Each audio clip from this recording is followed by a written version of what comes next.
Hello and welcome to the latest in our series of video lessons on the Junior Cert Religion course, and indeed if you're just watching on Christianity itself and understanding how all the other religions work. So today what we're looking at is the idea of Christian beliefs and morals about life and death. So each religion's approach to life's big questions is different, however they all address the deeper mysteries of life. Key questions asked and answered by Christianity would include things like, why are we here? What is the goal of life? How can I live a good life? And indeed, what happens when I die? So let's have a look at this and see how this is worked out and figured out. So for Christians are monotheists. They have this idea that monotheism is belief in one God and one universe, and that God had created all and everything that's in it. Christians then believe as well that God created human beings to live in union with God. For Christians, this unity is the goal of life. For Christians, living a good life is about being faithful to the example of Jesus. It's avoiding sin and being open to God's forgiveness when a Christian sins. So the idea and the concept of sin is to freely choose to do what you know is wrong or refuse to do what you know is right. Christians believe that sin comes between human beings and God. It's an obstacle preventing them from living a good life. Being aware of the human tendency towards pride and sin, as well as being open to God's forgiveness and mercy, are understood by Christians as keys to living a good life. And that comes under the idea of receiving both mercy and receiving grace.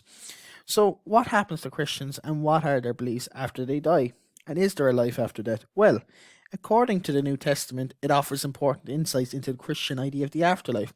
The ideas presented in the New Testament are: your soul will survive the death of your body and will be united with a new and a glorified body like that of the risen Jesus. You will enjoy a whole new kind of life because death will no longer have any power over you.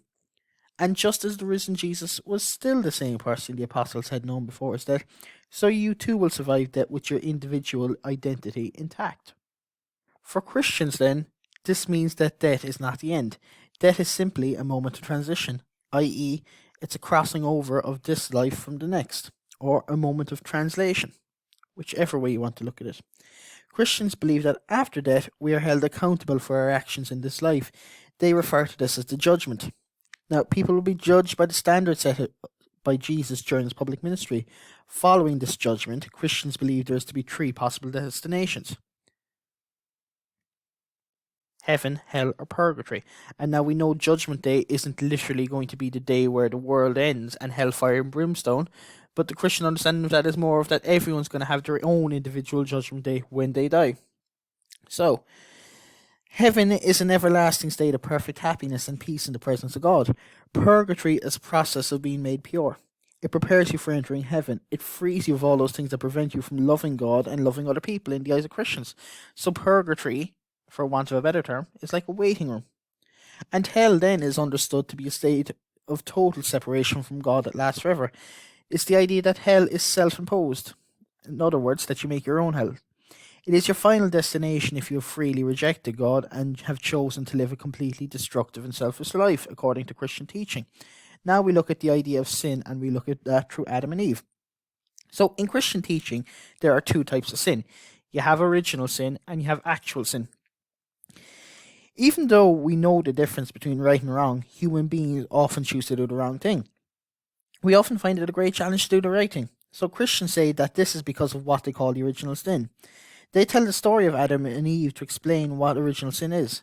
This is the story of the fall, as it's called, the story of Adam and Eve, and it's found in the book of Genesis. So we think of the Garden of Eden straight away. So most Christian scholars, though, agree that the story of the fall was not written as a historical account. Instead, it communicates a religious idea important to Christians. So it's a parable, it's a metaphor. This first sin, committed by, according to the beliefs, the ancestors of humanity, is called the original sin. It broke the proper relationship that should exist between people and God. The original sin has affected every human being born since then, and Christians believe that because of the original sin, human beings find it a challenge to do the right thing. Christians are aware of this problem when they come to consider how they can live a good life, and it goes back to the question and the subject of today's video podcast. There are two kinds of actual sin. There are the sins of omission, when you don't do something you know you should do, and there's the sins of commission, when you do something you know you shouldn't do. Christians believe that actual sin usually comes from our pride and selfishness. Actual sin damages a Christian relationship with God, other people, and the natural world. This damage stands in the way of a human being living a good life. So, according to Christian teaching, because of the harmful effects on the sinner, in this case the person who sins, and on others, Christianity takes sin seriously. However, Christianity does not only focus on sin, it also offers a way to overcome it and make a fresh start. So it's this idea of redemption is key in Christianity again. Christians would believe that there is no human answer to sin. The answer to sin can only be found in the gift of forgiveness from God. So that idea of grace and mercy again.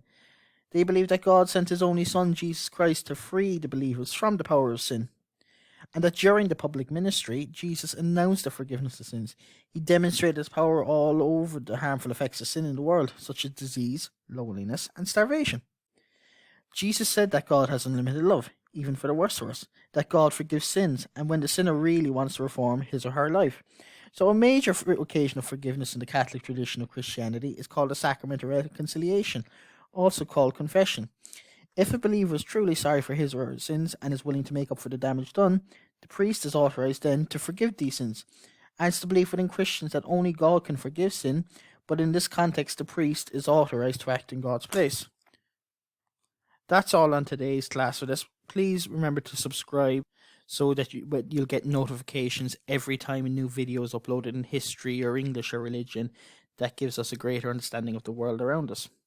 Thanks for listening. Talk to you again soon. Goodbye.